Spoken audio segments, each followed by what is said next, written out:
BJP सांसद और दिल्ली के पूर्व प्रदेश अध्यक्ष मनोज तिवारी ग्वालियर पहुंचे, जहां उन्होंने प्रेस वार्ता के जरिए राहुल गांधी को भारत के खिलाफ दुनिया का सबसे बड़ा सा इशू का पुलिंदा बताया। वहीं महाराष्ट्र चुनाव के परिणाम को विपक्ष के गाल पर तमाचा बताया।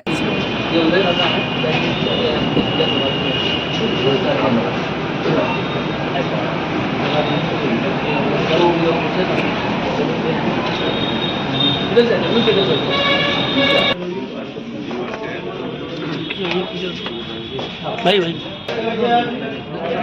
वहाँ पे सामने, अच्छा हाँ नहीं वहाँ पे तो बोल अच्छा वहाँ पर आइए, चलो आइए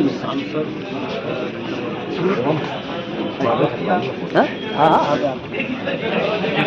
आइए बोल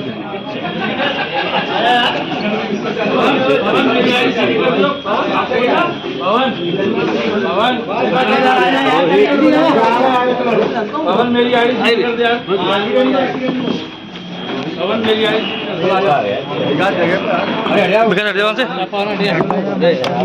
नमस्कार चालू है संजय सभी का आज सूचना पर बता रहे।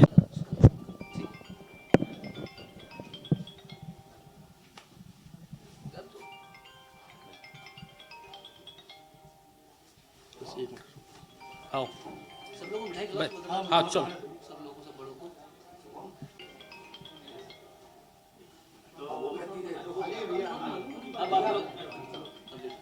बस 1 मिनट के छोड़ मारना 1 मिनट थोड़ा रोटी खा लेते के साथ ही धीरेन्द्र शास्त्री की यात्रा को आज की जरूरत बताया और यह भी कहा कि आज व्यासपीठ को राजपीठ सुन रही है। वो दौर चल रहा है जब अंग्रेजों का डिवाइन एंड रूल चला करता था। धीरेन्द्र शास्त्री की यात्रा को लेकर उन्होंने कहा कि एकता की बात हमेशा से महत्वपूर्ण रही है। देश में बहुत समय तक डिवाइड एंड रूल चलता रहा। ब्रिटिश शासन का जब हम पढ़ते हैं तब यही रूल उनके शासन की महत्वपूर्ण चीज थी, बांटो और राज करो। आज देश में अच्छी भावना आ रही है। देश के प्रधानमंत्री जी भी इस बात पर जोर दे रहे हैं, सबका साथ सबका विकास, और सबका साथ होगा तो एकता होगी। इसलिए एक है तो सेफ है। बांटने वाले बहुत सयाने होते हैं, हम कब बट जाएंगे हमें पता भी नहीं चलेगा। हम बहुत इमोशनल प्राणी हैं। आज पहली बार व्यासपीठ की बात को राजपीठ सुन रहा है। मैं भी यात्रा में शामिल होने आ रहा हूँ।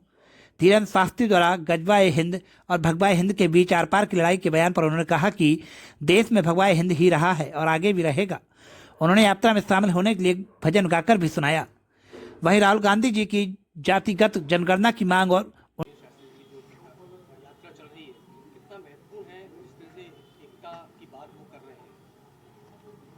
एकता की बात तो हमेशा से ही महत्वपूर्ण रही है। अब ये इस देश में बहुत समय तक डिवाइड एंड रूल चलता रहा। हम लोग जब भी ब्रिटिश गवर्नमेंट का, ब्रिटिश शासन का जो हम पढ़ते हैं तो हमको सबसे प्रमुख लाइन जो दिमाग में आता है उनकी रणनीति का वो था डिवाइड एंड रूल, बांटो और राज करो। आज देश में एक भावना आ रही है, देश के प्रधानमंत्री जी भी इस बात पे जोर दे रहे हैं कि सबका साथ सबका विकास, और जब सबका साथ होगा तो एकता होगी। फिर एक है तो सेफ है। तो ये तो बहुत बड़ी ज़रूरत है हमारे देश के लिए, क्योंकि हम कब बंट जाते हैं हमें पता नहीं चलता। ये बांटने वाले बड़े सियाने होते हैं साहब, ये कब हमें बांट देंगे, क्योंकि मनुष्य इमोशनल प्राणी है, वो भावनात्मक रूप से सोचता है। तो पता नहीं कुछ लोगों को बुरा लगेगा, लेकिन इस शरीर को भी जब हम अंतिम क्रिया के लिए जाते हैं तो लंबा टाइम लगता है, मगर भावनाओं से जलाना एक भभक जाता है आदमी क्षण में। तो भावनाओं से जला करके हमें अलग अलग किया जाता रहा है। अब आप देखिए कि धीरेन्द्र शास्त्री जैसे महात्मा हैं, या फिर और भी देश में, अभी हमारे यहाँ दिल्ली में देवकीनंदन ठाकुर जी का धर्म सम्मेलन हुआ, तो ये सब लोग जो बात कर रहे हैं, पहली बार व्यासपीठ की बात को राजपीठ बड़े ध्यान से सुन रहा है। और वैसे भी हमारे देश का जो इतिहास रहा है, राजपीठ ने व्यासपीठ को हमेशा सुना है। आज ही वो समय आया जबकि कई बार राजपीठ पे बैठे हुए लोग व्यासपीठ को सुनना तो छोड़िए, मानना ही छोड़ दिया। आज एकता की बड़ी ज़रूरत है।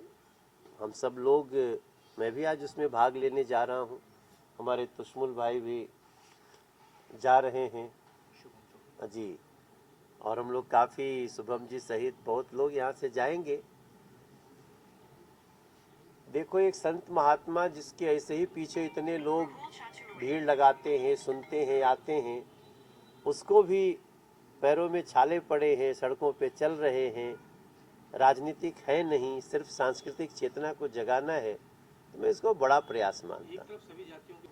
नहीं, हम तो यही कहेंगे कि बाबा की जो यात्रा है उसका मूल है कि सनातन है धर्म हमारा, सनातनी सब सच्चे हैं, सनातन है धर्म हमारा, सनातनी सब सच्चे हैं, सेवा करना कर्म हमारा, श्री राम के बच्चे हैं।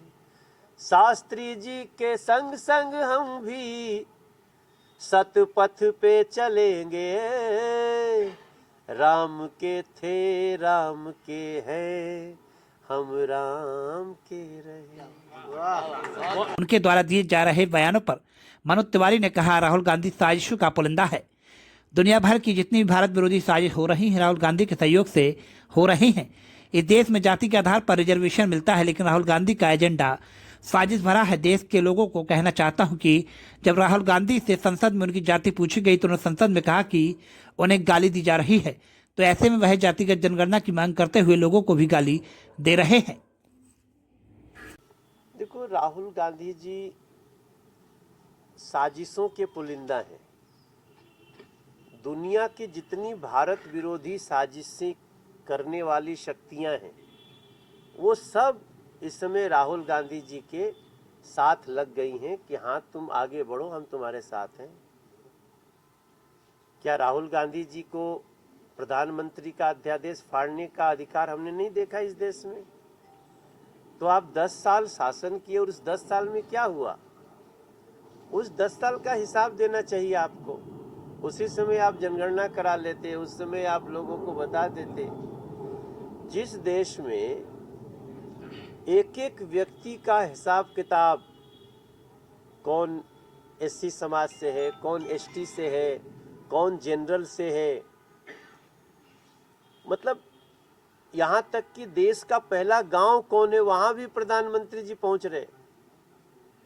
यहाँ तक कि छोटी से छोटी कोई ऐसी कम्युनिटी है या सांस्कृतिक रूप से, सामाजिक रूप से, उसको भी हम जोड़ करके ला रहे हैं और उसकी क्या कमी है उसको पूरा कर रहे हैं। इस देश में हमारा भी, तो हमको मालूम है मैं क्या जाति से हूँ, आप सबको पता है। अगर उस जाति के आधार पे हम रिजर्वेशन में आते हैं तो हमें रिजर्वेशन भी मिलता है। तो ऐसा तो है नहीं कि गणना हुई नहीं है, लेकिन आप एकदम से जिस प्रकार से आप इसको लेकर के घूमते हैं उसमें साजिशों की बू आती है। आप नहीं चाहते हैं कि देश के लोग एक रहें। हम जिस जाति के हैं रहेंगे, जिस धर्म के हम रहेंगे, लेकिन आपका पता नहीं क्या हो गया राहुल जी को कि वो अपनी जाति तो बताएंगे नहीं। एक दिन संसद में जब अनुराग ठाकुर ने इतना ही बोला कि कुछ लोग अपनी जाति बताते नहीं, दूसरों की पूछते रहते हैं, तो मैं ग्वालियर के मीडिया के थ्रू मैं मध्य प्रदेश और लोगों से बोलना चाहता हूं कि उस समय राहुल गांधी जी ने क्या कहा, इसको याद रखा जाए। जब उनकी जाति की बात हुई तो उन्होंने कहा कि ये मुझे गाली दे रहे हैं, ये मुझे गाली दे रहे हैं। अगर जाति पूछना गाली है तो फिर आप 140 करोड़ को गाली क्यों दे रहे हो? इस वीडियो को लाइक करें, हमारे चैनल को सब्सक्राइब करें, बेल आइकन जरूर प्रेस करें हमारी न्यू वीडियो सबसे पहले देखने के लिए। सब्सक्राइब करने के बाद ना घंटी बजा देना, ताकि जब भी मैं कोई न्यू वीडियो अपलोड करूं तो तुम्हारे फोन की घंटी भी बजे।